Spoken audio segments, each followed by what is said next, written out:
We are bringing you critical developments out of the Middle East tonight.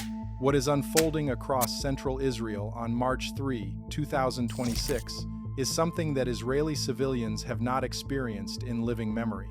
Iranian ballistic missiles are slamming into Tel Aviv and Bnei Brak, one of the most densely populated cities in all of Israel.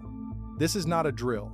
This is not a simulation. This is happening on live cameras, in real time, on the fourth consecutive day of open war between Iran and the combined forces of the United States and Israel. Footage flooding in from ground level shows the aftermath in horrifying detail. In Bnei Brak, a special education campus serving approximately 300 children and teenagers with disabilities, has taken a direct hit from an Iranian ballistic missile. A municipal school building nearby has collapsed entirely. Emergency crews from Magen David Adom are racing through streets littered with shattered glass and concrete. A parked car is burning from shrapnel. Smoke rises from multiple points across the Tel Aviv metropolitan area. Sirens are wailing across Javat Shmuel, Ramat Gan, Petah Tikva, and Rosh Hayyin, and in a scene that captures the surreal horror of this moment, it is Purim, the Jewish holiday celebrating deliverance from ancient Persia. The IDF Home Front Command has banned all public Purim gatherings across the country. Israeli families are huddled in underground bomb shelters and parking garages in costume, reading from the Book of Esther while ballistic missiles arc across the sky overhead. Hundreds gathered in the underground parking level of Dizengoff Center in Tel Aviv for religious services. Children in costume sat on concrete floors while their parents checked phones for incoming missile alerts. And here is the detail that has defense analysts around the world struggling to process what they are seeing. Missiles are getting through. Not all of them, but enough. Israel operates what is widely considered the most advanced layered missile defense architecture on the planet, a system built over decades at a cost of tens of billions of dollars. And Iranian ballistic missiles are penetrating it, not because the system has failed entirely, but because no missile shield ever built can guarantee a 100% interception rate against a sustained, multi-day barrage of medium-range ballistic missiles arriving at hypersonic speeds. The comfortable assumption that Israel's skies were effectively sealed has been shattered in 4 days of continuous combat. To understand why missiles are reaching Israeli cities, you need to understand what Iran is firing and what each layer of Israel's defense was actually designed to stop. Iron Dome, the system whose name has become synonymous with Israeli missile defense, is not the relevant system here. Iron Dome was built to intercept short-range rockets and artillery shells, the kind of projectiles fired by Hamas from Gaza and Hezbollah from Lebanon, threats traveling at relatively low speeds over distances of 4 to 70 kilometers. Iranian ballistic missiles are launched from over 1,600 kilometers away. They arc high into the upper atmosphere or even into space and re-enter at hypersonic velocities. Iron Dome was never designed to touch them, and it does not. The systems responsible for stopping Iranian ballistic missiles are Arrow 3, which intercepts warheads outside the atmosphere during their mid-course flight through space, Arrow 2, which engages them during re-entry in the upper atmosphere, and the American Terminal High Altitude Area Defense System, known as THAAD, which provides terminal phase interception. David's sling covers the medium-range gap between 40 and 300 kilometers. Together with Aegis destroyers equipped with SM-3 interceptors stationed in the eastern Mediterranean, these systems form a layered shield.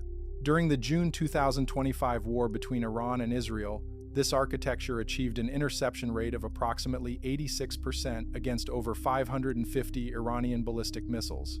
That sounds impressive until you do the arithmetic. 86% means roughly 14 out of every 100 missiles get through. Against 500 missiles, that is 70 warheads impacting Israeli territory, each one carrying hundreds of kilograms of explosives, each one capable of destroying a building, collapsing a shelter, ending lives. And that is precisely what has happened. On February 28, the day this war began, an Iranian ballistic missile struck a residential building in Tel Aviv, killing a 32-year-old Philippine caregiver named Mary Ann Velasquez de Vera and injuring 27 others. On March 1, the deadliest single strike of the conflict hit Beit Shemesh near Jerusalem. A ballistic missile destroyed a synagogue and its bomb shelter, killing 9 people and injuring more than 40. 3 teenage siblings, Yaakov age 16, Abigail age 15, and Sarah age 13 from the Bitton family were among the dead. The IDF acknowledged that the interceptor failed to engage the missile for reasons that remain under investigation. On March 2, a missile struck West Jerusalem, and now on March 3, Bnei Brak has been hit at least twice. In the early morning hours, the strike on the special education campus killed an elderly man in his 80s who had refused to leave his apartment.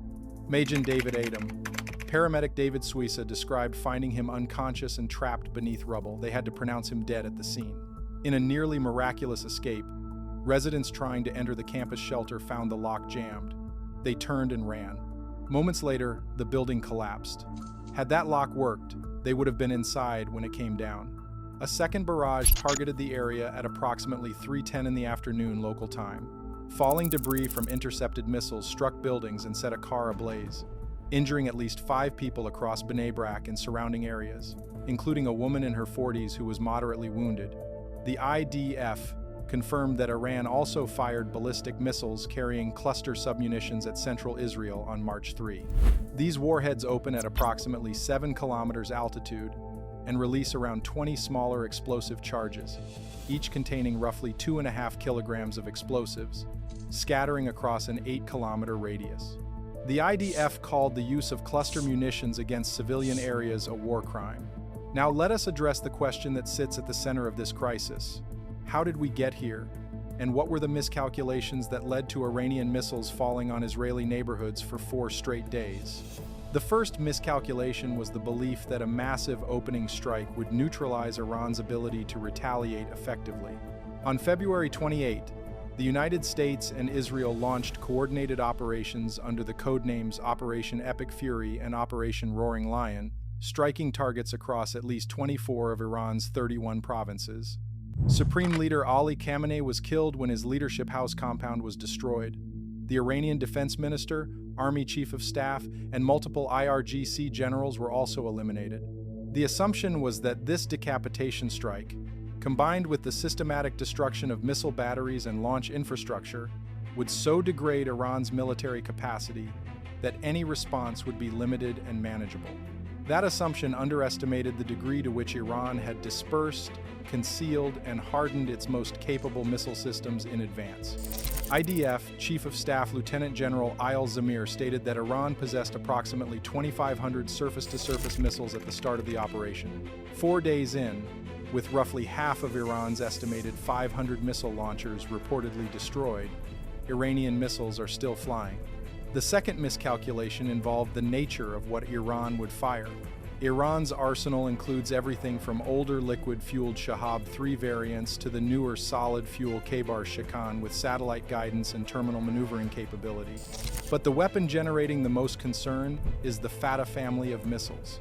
Iran unveiled the Fatah 1 in June 2023, claiming it reaches speeds of Mach 13 to Mach 15 in its terminal phase with a range of 1,400 kilometers.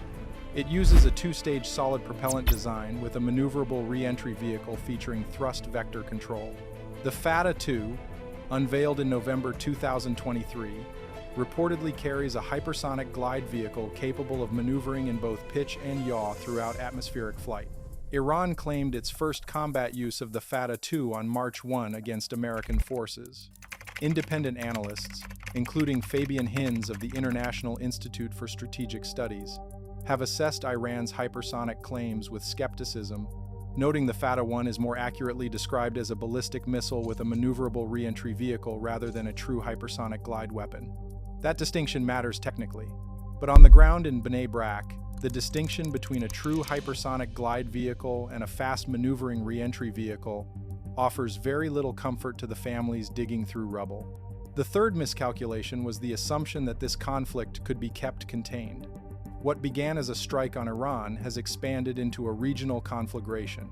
Iran has launched retaliatory missiles and drones, not only at Israel, but at American military bases across Bahrain, Kuwait, Qatar, Saudi Arabia, the United Arab Emirates, and Iraq. The UAE alone intercepted 165 ballistic missiles and dealt with over 500 drones. Dubai International Airport was struck. The Strait of Hormuz, through which roughly 20% of the world's oil supply passes daily, has been effectively closed to commercial traffic by IRGC threats. Oil prices have surged past $83 a barrel for Brent crude, their highest level in over 8 months. Global stock markets sold off sharply, with the Dow plunging over 1,200 points intraday on March 3 before partially recovering. What makes this moment so different from anything that came before is the trajectory of escalation across Iran's 4 direct strikes on Israel. In April 2024, Iran launched approximately 350 projectiles, a mixture of drones, cruise missiles, and ballistic missiles, in a heavily telegraphed attack. A multinational coalition achieved a 99% interception rate. 0 Israelis died. In October 2024, Iran shifted to around 200 ballistic missiles only, including Fatah-1 and Khaybar-Shekin systems. Interception rates dropped to roughly 75%. Still, no Israeli fatalities. In June 2025, the 12-day war saw over 550 ballistic missiles and 1,000 drones. 28 Israelis were killed. Interception held at 86 to 90%. Now in March 2026, at least 12 Israeli civilians are dead in 4 days. Cluster munitions are being fired at residential neighborhoods, and the conflict has spread across the entire Persian Gulf. Each round has been more lethal, more sophisticated, and harder to defend against than the last. The comfortable consensus, the one that assumed Israeli and American technology would always stay ahead of Iranian missile development, that the gap between Western defense systems and Iranian offensive capability would always favor the defender, has been closing visibly with each exchange. That gap has not disappeared. Israel's layered defenses are still intercepting the vast majority of incoming missiles. But in a war of numbers, even a small percentage of leakers translates into real warheads hitting real neighborhoods where real families live. The situation on the ground in Israel tonight has no clear resolution. With Khamenei dead, Iran's leadership is in flux. President Trump has rejected negotiations, declaring on social media that it is too late for talks and projecting the conflict will last 4 to 5 weeks. The UN Security Council remains paralyzed. Congress is debating war powers. And in Bnei Brak, residents in Purim costumes are dancing near the wreckage of a destroyed school building because life continues even when the missiles do not stop. One resident told reporters that on a normal Purim, you would not have been able to move in these streets. There is a kind of routine now, even though it is depressing to call it a routine. This conflict is still unfolding. The outcome remains deeply uncertain, and the distance between what was promised when this operation began and what Israeli families are experiencing tonight in their bomb shelters is the measure of how profoundly this war has already exceeded the expectations of those who launched it.